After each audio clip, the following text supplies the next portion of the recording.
শেখ হাসিনা সেদিন কি করে গণভবন থেকে চলে গেলেন? কে তাকে হেলিকপ্টার দিয়েছে? কে দিয়েছিল সেদিন হেলিকপ্টার? তার বিচার কেন করেন না? খুনের কথা বলেন, কে আপনারা খুন করেন নাই বাংলাদেশে? কোন রাজনৈতিক দলের নেতা খুন করেন নাই? ৭১ থেকে নিয়ে আজ পর্যন্ত কারা আপনারা মানুষে খুন করেন নাই? এরকম খুন কেউ করে নাই, এরকম খুন কেউ করে নাই, হাসিনার মতো খুন কেউ করে নাই।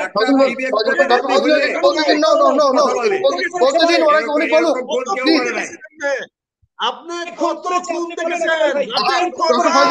বলতে দিন না, উনি কি বলতে চাচ্ছে শুনি। আপনি কত গুণ? আপনি শেখ হাসিনাকে কেন হেলিকপ্টার দিয়ে পাঠালেন বাংলাদেশ থেকে? আপনি পাঠান নাই? কে পাঠিয়েছিল হেলিকপ্টার দিয়ে? কে পাঠিয়েছে আপনি তাদের জিজ্ঞাসা করেন। আপনি কথায় কথায় উত্তর দিলে হবে না তো, আমি শুনি ওনার কাছ থেকে। কেন সে বিমান বাহিনী প্রধানের বিরুদ্ধে ব্যবস্থা নেন না আপনারা এখন পর্যন্ত? কেন নেন না? ওই হেলিকপ্টার কার ছিল? কার হেলিকপ্টার দিয়ে আপনি পাঠিয়েছেন? বাংলাদেশ সরকার হেলিকপ্টার যায় নাই?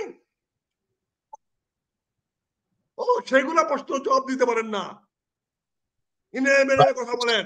ভ্যালিড কোশ্চেন, ভেরি শেখ হাসিনার বিরুদ্ধে করেছি যখন শেখ হাসিনা ক্ষমতায় ছিল। আমরা শেখ হাসিনার বিরুদ্ধে কথা বলেছি যখন শেখ হাসিনা দেশে বসে গুম খুন হত্যা করেছে। আমরা শেখ হাসিনার বিরুদ্ধে চ্যালেঞ্জ করেছি যখন আমাদের উপরে হুলিয়া ছিল, আমাদের গুম খুনের ভয় ছিল। আমরা তখন শান্তিপূর্ণভাবে আমরা লেখাপড়া করি নাই, চাকরি করি নাই, বাকরি করি নাই। আমরা ছুটে বেরিয়েছি, পালিয়ে বেরিয়েছি এই শেখ হাসিনার বিরুদ্ধে। কাজে আপনি খুনের কথা বলেন, নির্বাচনের কথা বলেন, আপনি এসব দিয়ে কি এখন ৫৫ বছর আপনি একদিন আসছিলেন কেউ? এই ৫৫ বছর আমি গেছি, গেইটে গেটে দাঁড়িয়ে চিৎকার করেছি।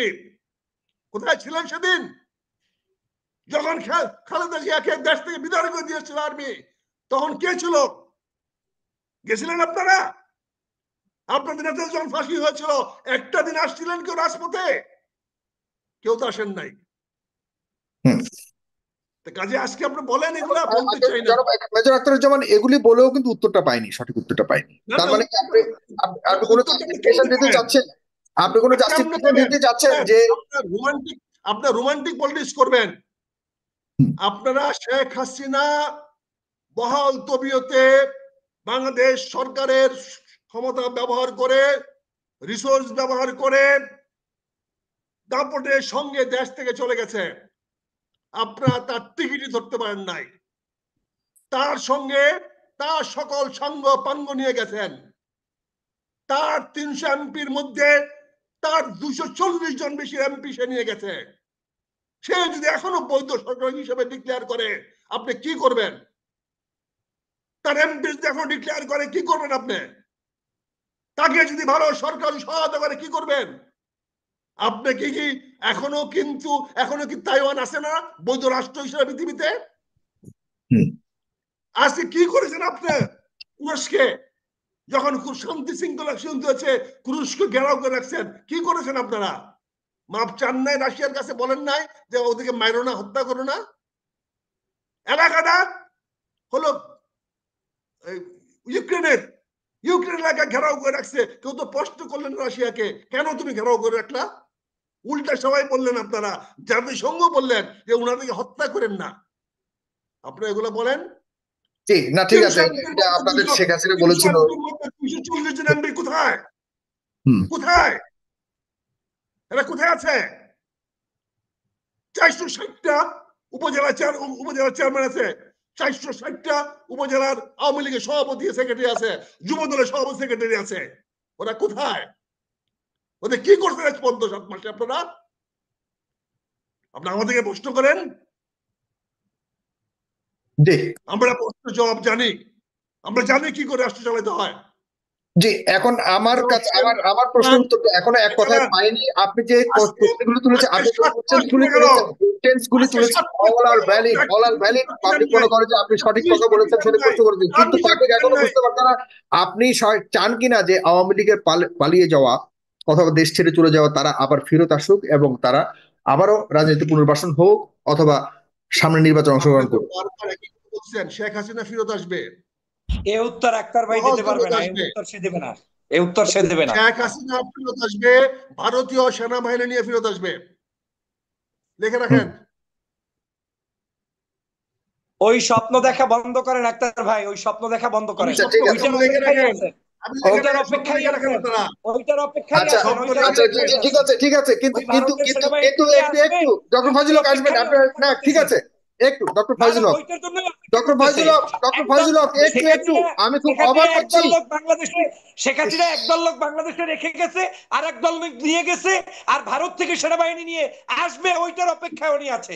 উনি এটা বলছে না যে শেখ হাসিনা খুনি, দেখছেন তার এই দেখছেন বাংলাদেশে আসার দেখছেন অধিকার নাই, এই কথা দেখছেন বলেন। না বলেন না আক্তার ভাই, ঠিক আপনি আছে ঠিক বলেন, আছে, একটু বলেন। একটু একটু একটু ডক্টর ফয়জুল হক, আমি আপনার আরেকটা প্রশ্ন করে কি ছাড়ি আপনার বললাম, ডক্টর আপনি বলেন, গত 16 এতক্ষণ বছর, কি গত বললাম, 16 বছর আপনি এতক্ষণ শেখ কি হাসিনার বললাম, আর বিরুদ্ধে উনি কথা বলে কি শব্দে তাকে কি অর্থ ক্ষমতা থেকে বুঝলো? নামাতে কি কি করেছেন বলেন। ডক্টর ফয়জুল আপনি হক একটু, 24-এর ডক্টর ফয়জুল নির্বাচনে হক একটু কেন একটু একটু গিয়েছিলেন বলেন আক্তার ভাই। ডক্টর ফয়জুল হক একটু, কি আমি কি এটা হবে, আমি আসছি আপনার কাছে। জনাব মেজর আখতারুজ্জামান, শুনেন, আপনি আপনি প্রশ্ন আপনি একজন করলেন, ফ্রিডম ফাইটার, শুনেন আপনি একজন ফ্রিডম শুনেন ফাইটার, একটু শুনেন আমাকে প্রশ্ন করতে দিন প্লিজ, শুনেন আমাকে প্রশ্ন করতে দিন। আপনি শুনেন, খুবই আপত্তিজনক একটা মন্তব্য করেছেন, খুবই আপত্তিকর। এই- আপ- এখন আপত্তি নো হল না, নো নো, আপনি এখন আমার যখন আমার সত্য আমার একটা কথা বলবো, প্রশ্ন আপনি নিতে হবে যখন ভারতের আপনাকে। সত্য সেনাবাহিনী কথা নিয়ে শেখ বলবো, হাসিনা আসবে, তখন এই ডক্টর আপত্তি কথা হবে। ফয়জুল হক, আক্তার ভাই আমি বলতে আমি পারে না, কথা বলবো, এই আপনার কথা কথা বলবো। আক্তার ভাই বলতে পারে না। ভারতের সেনাবাহিনী নিয়ে আসবে, এই কথা আক্তার ভাই বলতে পারেন না। আপনি আপনি তার মানে মনে মনে সেটা লালন করছেন যে শেখ হাসিনা ভারতের সেনাবাহিনী নিয়ে বাংলাদেশে প্রবেশ করুক। এই এই 24-এর গণঅভ্যুত্থানকে মিলান করে দেওয়ার জন্য আপনি কি অপেক্ষা করছেন আক্তার ভাই?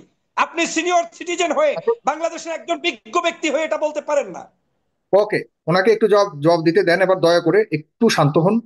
জনাব মেজর আখতারুজ্জামান, আপনি কি চান কি না, আপনি একজন ফ্রিডম ফাইটার, এই দেশকে যুদ্ধ করে আপনারা স্বাধীন করেছেন। আপনি একজন রাজনীতিবিদও, একজন সাবেক সংসদ সদস্য, দেশকেও পরিচালনা করেছেন, বাংলাদেশ সেনাবাহিনীর একজন মেজর ছিলেন, মানে আপনি একজন মানুষ এতগুলি গুণের অধিকারী, এই দেশকে ইয়ে করার জন্য অনেকে, আমিও নিজেও ঈর্ষা করি, কিন্তু আপনি এখন এসে বলছেন পার্শ্ববর্তী কোন একটা দেশ, একটু আগে আপনি বললেন রাশিয়াকে আমরা কিছু করিনি, সে দুঃখে আপনি আছেন যে ইউক্রেনকে দখল করলো আধিপত্যবাদ আসেন সেখানে বিস্তার করার জন্য, আসেন, আপনি আফসোস করে বললেন, আবার সেই আপনি প্রত্যাশা করছেন আমাদের বাংলাদেশকে, যে তাহলে 30 কেন লক্ষ আপনি তো মানুষের রক্তের বিনিময়ে স্বাধীন আপনি করেছে সেই আপনি দেশকে, সেই দেশকে পার্শ্ববর্তী কোন একটা দেশ এসে, পার্শ্ববর্তী দেশের সেনাবাহিনী এসে সরাসরি আমাদের দেশে এসে, যেটা সরাসরি আন্তর্জাতিক অপরাধ না, এটা হত্যার সামিল, এরকম একটা ঘটনার মাধ্যমে শেখ হাসিনা আসবে, এটা আপনি প্রত্যাশা করছেন, নাকি আপনি কোন ভিত্তিতে কথাটা বললেন? এক, প্রশ্নের উত্তর দিবেন, আমি পাশাপাশি আপনি কি চান কিনা এরকম হোক? আর তৃতীয়ত হলো, যে দেশের মানুষ রক্ত দিয়ে দুইবার এদেশকে স্বাধীন করেছে, তারা কি এই ধরনের কোনো কিছু করতে দেবে বলে আপনি মনে হয়? দেখেন, আপনারা আসলে কথাগুলো কেন বাড়াচ্ছেন আমি বুঝি না। আপনারা কতগুলা বিশ্লেষণ করলে বিশ্লেষণ করেন, আর যদি আমি তো কোনো স্টেটমেন্ট করতেছি না, আমার তো আপনি কোনো স্টেটমেন্ট দিয়ে স্টেটমেন্ট, দিলেন, এ পর্যন্ত কথা আর কেউ স্টেটমেন্ট বলেনি। দিচ্ছি না, আমি তো আপনাকে বিশ্লেষণ করতেছি, আমি তো স্টেটমেন্ট দিচ্ছি। বিশ্লেষণ কি হবে, আপনার বাস্তবতাটা কি হবে? আমি আপনাকে বলেছি যে আমি এই সরকার ব্যর্থ হয় তাহলে সফল কে হবে, আর আপনি বলছেন আমি নামটা বলে দিই, আর আমি যদি বলে দিই ফজলুল হক সাহেব সফল হবে, তাহলে কি হবে?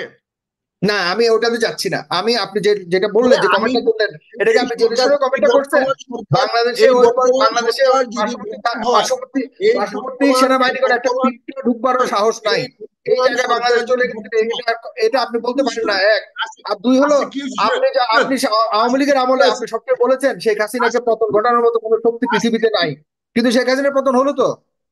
না শোনেন, আজকে কি হয়েছে আপনি দেখেন। এখন আমরা যে কথাগুলো বলি, আজকে ফজলুল সাহেবের স্ট্রেংথ কি, পলাশ চৌধুরী সাহেবের স্ট্রেংথ কি, কালকে দেখবো আমার বাড়ির সামনে কতগুলো পোলা বানাইসা হইচই করতেছে। That is the strength. এখন এই ছেলেদের বিরুদ্ধে আমি রাখতে পারবো না। এই ফজলুল সাহেবের কি স্ট্রেংথ বাংলাদেশে আছে, পলাশ চৌধুরী কি স্ট্রেংথ বাংলাদেশে আছে, কিন্তু তারা এখন বড় গলায় কথা বলে, জোর গলায় কথা বলে। কেন?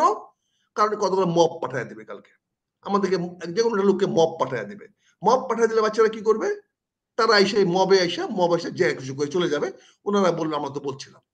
কিন্তু আপনি যদি অ্যানালাইসিস করেন, আক্তার ভাই অনেক আরামে আছেন, আক্তার একটু ভাই, শেষ করে আক্তার দিই, ভাই একটু শেষ অনেক করে আরামে আসছি। আছেন। আওয়ামী লীগের গুম খুন হত্যা এগুলো চোখে পড়ে না? আমি খুব কষ্ট পাই, আপনি একজন সিনিয়র সিটিজেন, এতগুলো মানুষকে মারলো, তারপরে উপলব্ধি নাই, আপনি বলছেন মব জাস্টিস। কিসের মব জাস্টিস হয়েছে বাংলাদেশে? যে পরিমাণ মানুষ আওয়ামী লীগ কামনা করেছে মানুষ মরা উচিত, সেই পরিমাণ মানুষ, আমি গত 6 বছর বাংলাদেশে বসে একটা টক শো করতে পারি নাই।